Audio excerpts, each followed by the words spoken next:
ਤੁਸੀਂ ਲੋਕਾਂ ਨੂੰ ਉਹਨਾਂ ਦੇ ਘਰ 'ਚ ਆਰਾਮ ਨਾਲ ਯੋਗਾ ਕਰਦੇ ਦੇਖਿਆ ਹੋਵੇਗਾ, ਪਰ ਕੀ ਤੁਸੀਂ ਕਿਸੇ ਨੂੰ ਅੰਤਰਿਕਸ਼ ਵਿੱਚ ਯੋਗਾ ਕਰਦੇ ਦੇਖਿਆ? ਜੀ ਹਾਂ, ਤੁਸੀਂ ਸਹੀ ਸੁਣਿਆ। ਸਮਾਂਥਾ ਕ੍ਰਿਸਟੋਫੋਰੇਟੀ ਨਾਂ ਦੀ ਇੱਕ ਅੰਤਰਿਕਸ਼ ਯਾਤਰੀ ਐਸਟ੍ਰੋਨੌਟ ਨੇ ਸਪੇਸ ਦੇ ਵਿੱਚ ਯੋਗਾ ਦੇ ਕੁਝ ਆਸਨ ਕੀਤੇ। ਉਹੀ ਵੀਡੀਓ ਬਣਾ ਟਵਿੱਟਰ ਉਤੇ ਸ਼ੇਅਰ ਕਰ ਦਿੱਤੀ। ਤੁਸੀਂ ਵੀ ਇੱਕ ਵਾਰ ਵੀਡੀਓ ਜ਼ਰੂਰ ਦੇਖੋ। We cross one leg over the other, trying not to wobble.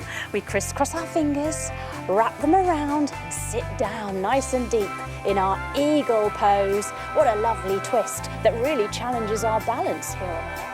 ਸਮੰਥਾ ਇੱਕ ਯੂਰੋਪੀਅਨ ਸਪੇਸ ਏਜੰਸੀ ਦੀ ਅੰਤਰਿਕਸ਼ ਯਾਤਰੀ ਹੈ। ਵੀਡੀਓ ਵਿੱਚ ਉਹ ਜ਼ੀਰੋ ਗ੍ਰੈਵਿਟੀ 'ਚ ਯੋਗਾ ਕਰਦੀ ਹੋਈ ਦਿਖਾਈ ਦੇ ਰਹੀ ਹੈ। ਤੁਹਾਨੂੰ ਦੱਸ ਦਈਏ ਕਿ ਸਪੇਸ 'ਚ ਰਹਿਣ ਦੇ ਨਾਲ-ਨਾਲ ਐਸਟ੍ਰੋਨੌਟਸ ਨੂੰ ਆਪਣੀ ਸਿਹਤ ਦਾ ਬਹੁਤ ਹੀ ਖਿਆਲ ਰੱਖਣਾ ਪੈਂਦਾ ਹੈ।